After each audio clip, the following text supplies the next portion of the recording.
नमस्कार, खबरों की खबर में आपका स्वागत है। सुशांत मर्डर केस में सीबीआई ने अभी जांच भी शुरू नहीं की है, ना एफआईआर डाला है, ना कोई सीबीआई का अधिकारी मुंबई पहुंचा है और मुंबई पुलिस की पतलून वो ढीली होने लगी है। महाराष्ट्र सरकार के जो लीडर्स हैं, उद्धव ठाकरे के जो मंत्री हैं, वो गृह मंत्री जो बड़े ही ताव के साथ ये दावा कर रहे थे कि किसी भी कीमत पे सीबीआई को ये जांच नहीं दी जाएगी, अब उनके होश फाख्ता हो गए हैं, उनको पसीना आने लगा है। वो क्यों? क्योंकि ऐसे ऐसे खुलासे हो रहे हैं, ऐसी ऐसी जानकारियां आ रही हैं और ऐसे ऐसे सबूत मिल रहे हैं जिससे ये साफ हो जाता है कि दिशा साल्यान और सुशांत सिंह की मौत के ऊपर मुंबई पुलिस और महाराष्ट्र की सरकार पर्दा डालने का काम कर रही थी, सच्चाई को छिपाने में जुटी हुई थी। कई सारे खुलासे हुए हैं जिसके बारे में मैं आपको बताऊंगा, लेकिन कुछ और भी डेवलपमेंट्स पिछले 24 घंटे में हुए हैं जिसे आपको जानना जरूरी है। पहली बात, सुशांत के कॉल रिकॉर्ड्स अब सामने आ गए हैं। उसमें क्या है वो मैं आपको आगे बताऊंगा। दूसरी बड़ी घटना, सुशांत के घर में जो सीसीटीवी बंद पड़ा हुआ था, जिसका फुटेज गायब है, उस कंपनी जो सीसीटीवी की कंपनी है जो उसने वहां पे कैमरा लगा रखा था, उसके मालिक का बयान आया है और उसने एक बहुत बड़ा खुलासा किया है कि सीसीटीवी बिल्कुल 100% फंक्शनल था, उसमें कोई भी गड़बड़ी नहीं थी। तो वो वीडियो कहाँ है, ये एक बहुत बड़ा सस्पेंस बन गया है। तीसरी बड़ी घटना, ईडी को अब मौका मिल गया है कि रिया चक्रवर्ती को वो बुला करके उससे पूछताछ करे। कल की तारीख दी गई है, अब तक रिया चक्रवर्ती कहाँ है? ईडी के कॉल्स के ऊपर वो रिस्पॉन्ड नहीं कर रही है, लेकिन उनके वकीलों के जरिए उनको बताया गया है कि कल उन्हें ईडी के सामने, ईडी के जो मुंबई में ऑफिस है उसमें रिया चक्रवर्ती को आना होगा और उनसे पूछताछ की जाएगी। लेकिन आज ईडी क्या कर रही है? तो आज ईडी ने उन तमाम लोगों को जो सुशांत के नज़दीक थे, जो रिया चक्रवर्ती के साथ काम कर रहे थे या यूं कहें इस साजिश में ऑपरेट कर रहे थे, उनसे पूछताछ कर रही है। और ईडी के अधिकारियों के से जो खबरें आ रही हैं वो ये बता रहे हैं कि जो पूछताछ जो हुई है बहुत ही पॉजिटिव है। और ये पॉजिटिव का मतलब ये है कि कई सारे लोग अपनी इस पूछताछ के दौरान वो टूट गए, ईडी के सवाल और जवाब में वो फंस गए और कई सारी नई जानकारियां वो दे करके निकले हैं। कल रिया चक्रवर्ती किस तरीके से ईडी से पूछताछ के दौरान बर्ताव करती है, क्या क्या वो जानकारियां शेयर करती हैं, ये भी एक देखने वाली बात होगी, क्योंकि इस मसले पे भी और भी कई सारी जानकारियां हैं। लेकिन जो सबसे जो कमाल की चीज़ हुई है वो ये कि दिशा साल्यान के केस में महाराष्ट्र पुलिस के कई अधिकारी, अब उन्हें लगता है कि उनके खिलाफ कार्रवाई होगी। वो क्यों होगी? क्योंकि अब पता चल रहा है कि दिशा साल्यान की जो मौत हुई, मौत के 2 दिन तक उसका कोई पोस्टमार्टम नहीं किया गया। ये विलंब क्यों किया गया? ये इतनी देर क्यों हुई? और तो और जहां पे वो गिरी, जिस छत से वो गिरी, उसका एक प्रोटोकॉल है। कोई भी जांच एजेंसी, कोई भी पुलिस, कितनी भी खराब पुलिस क्यों ना हो, वो उस पूरे वाकया का रिक्रिएशन करती है। मतलब ये घटना कैसे, कौन किस तरह से गिरा, उसकी फॉरेंसिक जांच होती है। ये कोई भी न रिक्रिएशन किया गया, न इसकी जांच की गई। और तो और सबसे बड़ा खुलासा ये है कि मुंबई पुलिस इतनी हाई प्रोफाइल डेथ के ऊपर इतना भी नहीं समझी कि वहां किसी फॉरेंसिक एक्सपर्ट को ले जाया जाए। कोई भी फॉरेंसिक एक्सपर्ट मुंबई पुलिस के द्वारा मौकाए वारदात पे नहीं भेजा गया। 2 दिन तक लाश पड़ी रही, रिपोर्ट तक दर्ज नहीं किया गया। 2 दिन के बाद, मतलब 11 तारीख को एडीआर पुलिस दर्ज करती है। कहने का मतलब यह है कि ये जो 48 घंटे में मुंबई पुलिस किसका इंतजार कर रही थी, इस दौरान वो किससे किससे बात कर रही थी, क्या उसे कहीं से आदेश आया था कि इस मौत के ऊपर पर्दा डालना है? पोस्टमार्टम किया गया, लेकिन कहाँ है? क्या उसके नाखून के अंदर जो ये बहुत सारी चीज़ें होती हैं कि जब इस तरह से कोई डेथ होता है तो आप उसके नाखून के अंदर जो चीज़ें हैं उसको आप फॉरेंसिक जांच के लिए, कई तरह की चीज़ें होती हैं इस तरह के केसेस में, जो पुलिस के लिए करना बहुत ही आवश्यक है। और अब पता चल रहा है कि पुलिस ने नेग्लिजेंस की, मुंबई पुलिस ने नीचता की सारी सीमाएं लांघ दी। एक टेलीविजन चैनल पे मैं सुन रहा था कि अधिकारी जो पोस्टमार्टम करता है उससे पूछा गया, डॉक्टर था, उससे पूछा गया कि भाई आपने 2 दिन क्यों लगाए, तो उन्होंने कहा कि इसका कोविड टेस्ट करना था। अब बताइए, कोई शख्स छत से 14वीं फ्लोर से गिर के वो मर रही है और इसका वो कोविड टेस्ट करेंगे।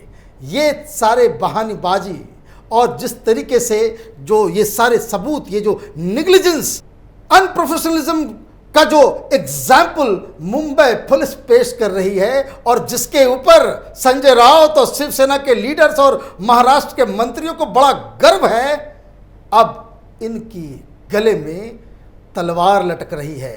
क्योंकि सीबीआई जब जांच करेगी तो ये जो गलतियां हुई हैं इसके लिए जिम्मेदार जो पुलिस अधिकारी होंगे, इन सब के ऊपर कार्रवाई होगी और ये सब अब सच बताएंगे या फिर ये हवालात की हवा खाएंगे।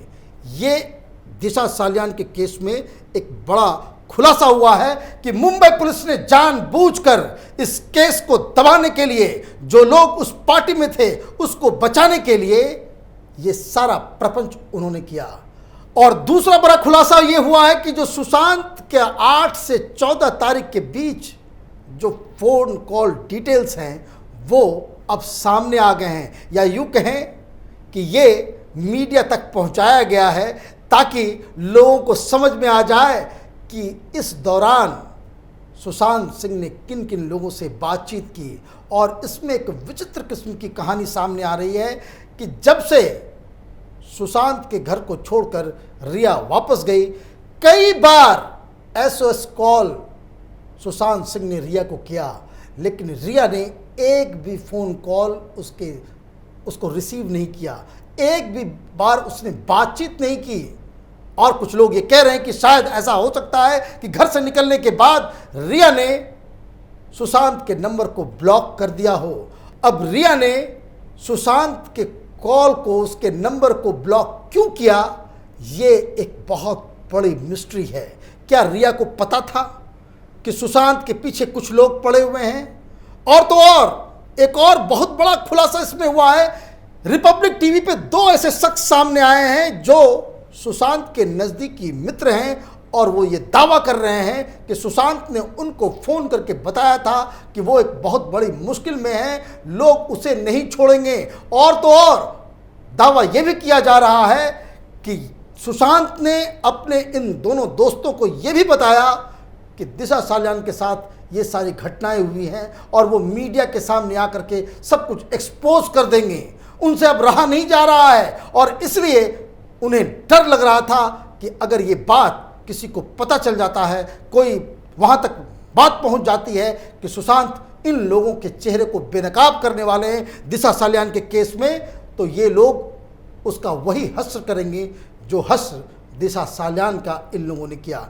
तो ये बहुत बड़े बड़े खुलासे पिछले 24 घंटे में हुए हैं, लेकिन इन सब से ज़्यादा इम्पॉर्टेंट, जिससे मुंबई पुलिस की नींद उड़ी हुई है और महाराष्ट्र सरकार के कई लोग, मंत्रालय में बैठे लोग, उनको पसीना छूट रहा है कि अब ये जो सुशांत के घर में जितने सारे जो सीसीटीवी कैमरास लगे हुए थे उसके फुटेज कहाँ गायब हैं। जब से उनकी मौत हुई है तब से लोग इस बात को पूछ रहे हैं कि सीसीटीवी फुटेज कहाँ है, सीसीटीवी फुटेज कहाँ है।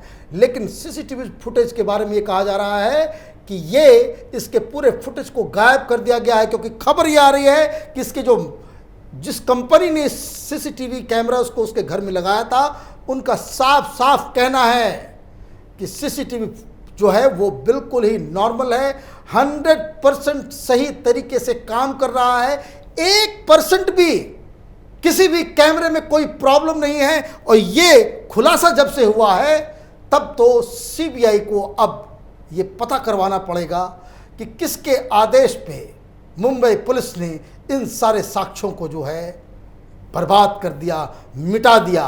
और यही बात सुशांत के परिवार वाले मुंबई पुलिस पे आरोप लगा रहे हैं कि सुशांत की मौत के जितने भी सबूत हैं मुंबई पुलिस इसको मिटाने में जुटी हुई है। और इसलिए जो बिहार से जो आईपीएस ऑफिसर मुंबई पहुंचा उसे नज़रबंद कर दिया गया। अब कई और भी सवाल खड़े हो रहे हैं कि क्या उद्धव ठाकरे की सरकार, जो सीबीआई के अधिकारी दिल्ली से जब मुंबई पहुंचेंगे तो उन्हें भी बिहार के उस आईपीएस की तरह क्वारंटाइन करने की जरूरत करेंगे, या उन्हें बंद कर दिया जाएगा, उन्हें इन्वेस्टिगेशन नहीं करने दिया जाएगा? अगर ऐसा होता है तो ये दिन के उजाले की तरह साफ हो जाएगा कि उद्धव ठाकरे की सरकार किसी एक ऐसे शख्स को बचाने में जुटी हुई है जो इस सरकार की भविष्य के लिए, उसकी एग्जिस्टेंस के लिए सबसे ज़्यादा महत्वपूर्ण है। लेकिन जो पिछले 24 घंटे में जिस तरह की बातें सामने आ रही है उससे एक बात साफ है कि सुशांत की मौत का सीधा सीधा रिश्ता दिशा सालियान की मौत से है।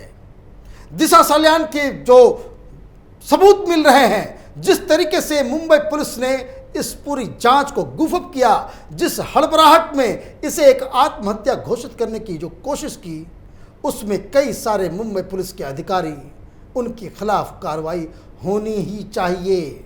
और तो और जो सुशांत के केस में हुआ, जिस तरीके से सीसीटीवी फुटेज गायब कर दिया गया, किसके कहने पे किया गया, और तो और जो सबूत और साक्ष्य सुशांत के कमरे में जो मिल रहे हैं, वो उसके जांच, उसकी रिपोर्ट वो कहाँ है? मुंबई पुलिस अब तक क्यों बिल्कुल चुप बैठी हुई है? मैं एक बात और बता दूं कि दिशा सालियान की जब मौत हुई तो जो उसने कपड़ा पहन रखा था उस कपड़े की भी कोई फॉरेंसिक जांच नहीं हुई है।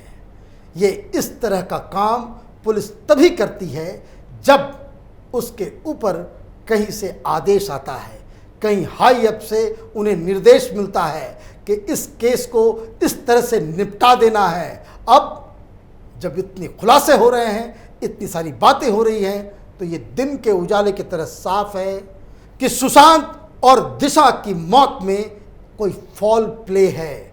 वो कुछ लोग हैं जिसे मुंबई पुलिस और महाराष्ट्र की सरकार बचाने की कोशिश कर रही है, लेकिन उम्मीद यही करनी चाहिए कि सीबीआई अपनी जांच शुरू करेगी और ये तमाम जो चेहरे हैं जो अब तक जिसको कह सकते हैं नरभक्षियों की तरह बॉलीवुड के अंदर, मुंबई के अंदर एक के बाद एक क्राइम को अंजाम दे रहे हैं, इन्हें न सिर्फ पकड़ती है बल्कि घसीट के दुनिया के सामने इसे जेल के अंदर तक पहुंचाती है और इन दोनों को, दिशा और सुशांत को, न्याय दिलवाती है। पूरी दुनिया में जितने सुशांत के फैन हैं और जो इन खबरों को फॉलो कर रहे हैं, सब यही चाहते हैं कि इस केस में न्याय हो और एक भी, चाहे वो कोई भी हो, कितना बड़ा से बड़ा नेता क्यों नहीं हो, कितना अमीर से अमीर शख्स क्यों ना हो, उन सभी को फांसी मिलनी चाहिए। आप देखते रहिए कैपिटल टीवी। हमारे वीडियोस को लाइक कीजिए, शेयर कीजिए और हमारे चैनल को सब्सक्राइब कीजिए। धन्यवाद।